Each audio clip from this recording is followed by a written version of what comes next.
Hello dear students, एक बार फिर से आप सभी का स्वागत है हमारे यूट्यूब चैनल के ऊपर न्यू मॉर्निंग क्लासेस पे। लास्ट वीडियो हमने जहाँ छोड़ा था वहीं से वापस स्टार्ट कर रहे हैं। प्रोनाउन की क्लासेस हम लोग ले रहे थे। हमने रिलेटिव प्रोनाउन को स्पेयर में रखा था ताकि आज हम उसे अच्छी तरह से कंप्लीट कर सकें। तो आज मैं आपके सामने लेकर के आया हूँ रिलेटिव प्रोनाउन का ये वीडियो। आप इस वीडियो को अच्छी तरह से देखें, समझें और एग्ज़ाम के लिए प्रिपेयर हो जाएँ। What is relative pronoun? Relative pronoun एक ऐसा प्रोनाउन है जिसके अंतर्गत हम ये देखेंगे कि किस तरह से ये किसी सेंटेंस में दो आइडियोलॉजी को, दो सेंटेंसेस को या दो इन्फॉर्मेशन को एक साथ इंटरकनेक्ट करता है। सबसे पहले हम देखेंगे सब्जेक्टिव केस की बात करते हैं। सब्जेक्टिव केस में हम देखते हैं कि हमारे पास में जो पहला रिलेटिव प्रोनाउन है वो यहाँ पर हु है। हु के बारे में जो आपको जनरली जो बातें आपको पता होती है उसके बारे में हमें ये पता होता है कि हु क्या है। हु एक इंटरोगेटिव वर्ड है जिसके बारे में हम अक्सर बात करते हैं।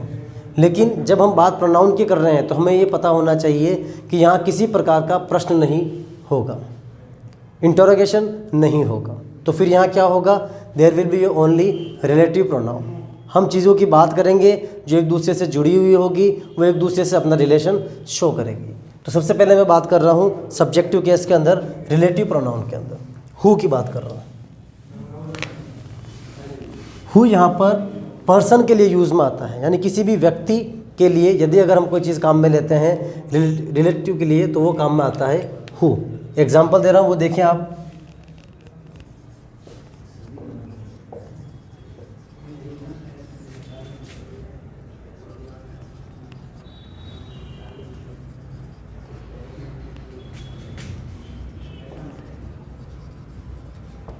एक सेंटेंस मैंने आपके सामने लिखा है, वो सेंटेंस है ही इज़ द बॉय। यही वो लड़का है। कौन है वो लड़का? तो आगे उस लड़के के बारे में दिया हुआ है हु वर्क्स हार्ड। ये हु जो आया है वो किसी पर्टिकुलरली किसी पर्सन के लिए यूज़ में आया है।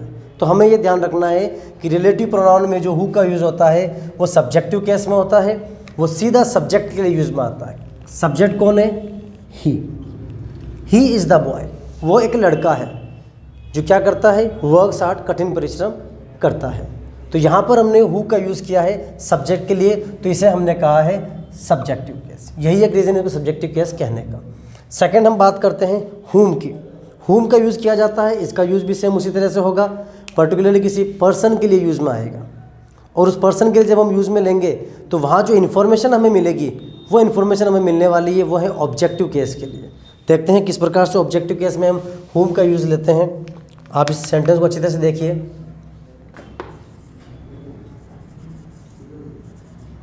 Raju gave 10,000 rupees whom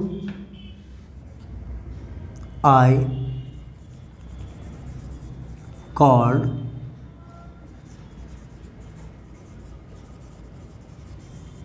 yesterday। मैंने एक सेंटेंस लिखा, राजू गेव 10,000 रुपीज़। राजू ने 10,000 रुपये दिए हैं। किसको दिए? whom I called yesterday, जिसको मैंने कल बुलाया। अब हमने वर्ब से पुटअप किया एक क्वेश्चन, किसे बुलाया? तो जिस किसी को भी बुलाया उसको राजू ने पैसे दिए। इट मीन्स जिस व्यक्ति ने पैसे दिए और जिस व्यक्ति ने पैसे लिए उसकी इन्फॉर्मेशन यहाँ पर है, लेकिन लेने वाले की प्रॉपर आइडेंटिफिकेशन नहीं है। लेने वाले की प्रॉपर पहचान हमें यहाँ नहीं पता पड़ रही है।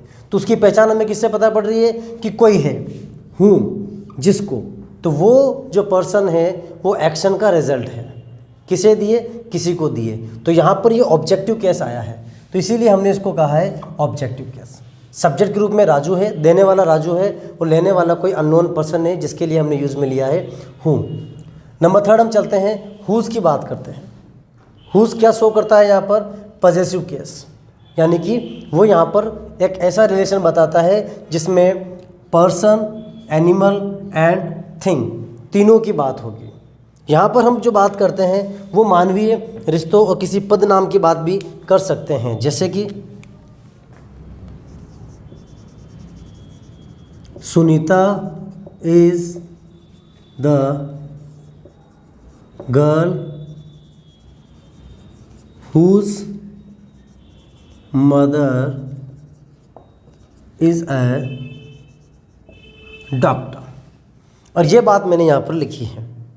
अब हिंदी अगर हम देखते हैं तो हिंदी में हम ये बात करते हैं कि इसका जो यूज़ होता है वो होता है किसी लिविंग पर्सन का किसी लिविंग पर्सन के साथ में, किसी नॉन लिविंग का भी और किसी एनिमल का भी, उसी के पर्टिकुलर जेंडर के साथ में कोई रिलेशन अगर बताना हो तो उस रिलेशन के लिए हम हुज़ का यूज़ करते हैं। अब सुनीता कौन है? वो सुनीता जिसकी माँ डॉक्टर है। तो यहाँ सुनीता का पर्टिकुलर रिलेशन हमने जो बताया है उसकी माँ के साथ, उसके लिए हमने हुज़ का यूज़ किया है। यहाँ और कोई रिलेटिव प्रोनाउन काम में नहीं आ सकता, केवल हमें हुज़ को ही यूज़ में लेना है। तो हमने इसको यहाँ पर पॉजेसिव केस बोला है। मैं नॉन लिविंग के एग्जांपल दे रहा हूँ आपको, जैसे कि this is the table whose one leg is broken। मैंने एक सेंटेंस लिखा है दिस इज़ द टेबल, यही वो टेबल है जिसकी एक टांग टूटी हुई है। whose one leg is broken। यहाँ जो रिलेशन शो हुआ है एक टेबल के बारे में जो सूचना मिली है हमें वो ये मिली है कि उसकी एक टांग टूटी हुई है। तो यहाँ भी हमने हुज़ यूज़ में लिया है। इट मीन्स ये बात तो क्लियर हो चुकी है कि हुज़ का यूज़ पर्टिकुलर पर्सन के लिए भी आता है, थिंग के लिए भी आता है और एनिमल्स के लिए भी आता है। यहाँ तक मेरे ख्याल से कोई डाउट नहीं होगा। तो फिर आगे हम ये बात कर रहे हैं विच की। विच का यूज़ कहाँ करना है? विच का यूज़ नॉर्मली हम करेंगे किसी चॉइस के लिए, नॉन लिविंग थिंग्स के लिए और एनिमल्स के लिए। इन सभी चीज़ों के लिए हम विच का यूज़ करते हैं। अब किस प्रकार से किया जाएगा वो मैं बता देता हूँ। चॉइस के लिए यहाँ पर एक एग्जांपल मैं आपको लिख रहा हूँ, उस एग्जांपल का आप देखें कि क्या वो चीज़ वहाँ पर सेट बैटरी है या नहीं है।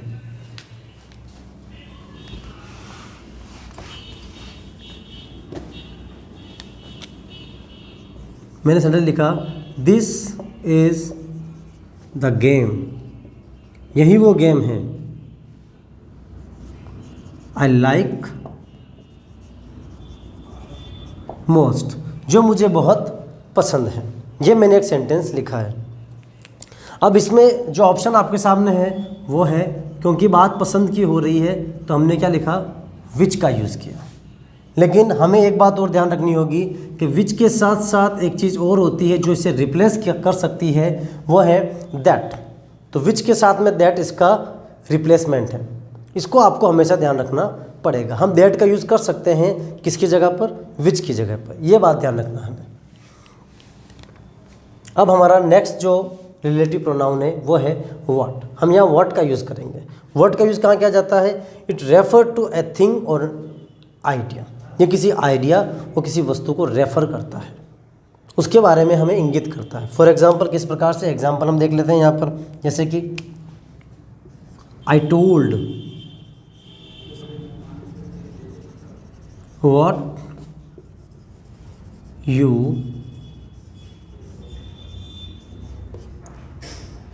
suggested।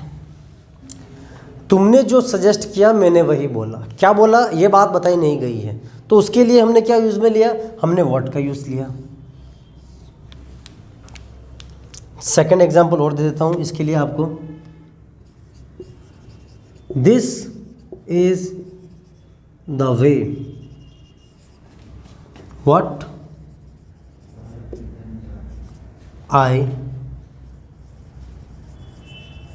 choose। अब एक सेंटेंस और लिखा हुआ आपके सामने, दिस इज़ द वे। यहाँ भी आइडियाज़ की बात की जा रही है, लेकिन आपको थोड़ा सा यहाँ पर सावधान होना पड़ेगा। व्हाट आई चूज़ तो किया हुआ है, लेकिन इसका रिप्लेसमेंट भी हमारे पास में। और रिप्लेसमेंट क्या हो सकता है? अगर हमने ध्यान से देखा होगा तो हमने बात की थी यहाँ पर, जब विच की बात की थी, चॉइस की बात की थी, तो यहाँ पर व्हाट का रिप्लेसमेंट हो सकता है विच। तो कहने का मतलब है कि हमारे पास में जो रिलेटिव प्रोनाउन सामने आए हैं वो है हु, हुम, हुज, उसके बाद में विच, व्हाट, और विच का रिप्लेसमेंट हमारे पास में है दैट। ये सारे के सारे रिलेटिव प्रोनाउन हैं जो प्रोनाउन की श्रेणी के अंदर आते हैं। रीड एग्जामिनेशंस में सीधे प्रश्न आने हैं, इसलिए हमारे लिए इतना ही जानना बहुत है कि किसी भी सेंटेंस में अगर क्वेश्चन मार्क नहीं है, वो किसी सेंटेंस के बीच में अगर हु, हुम, विच, व्हाट एटसेट्रास दिए हुए हैं और वो अंडरलाइन है, तो निश्चित रूप से वो हमारे रिलेटिव प्रोनाउन है, उसे रिलेटिव प्रोनाउन की श्रेणी में हम लोग रखेंगे। तो ये थी हमारी आज की क्लास रिलेटिव प्रोनाउन को लेकर के। उम्मीद करता हूँ आपको समझ में आई होगी। आप इस वीडियो को 2 से 3 बार देखें, अच्छे से देखें और इस टॉपिक को क्लियर कर लीजिए, क्योंकि कल मैं आपके लिए नए टॉपिक लेकर के आ रहा हूँ जो होगा adjectives. Thank you very much.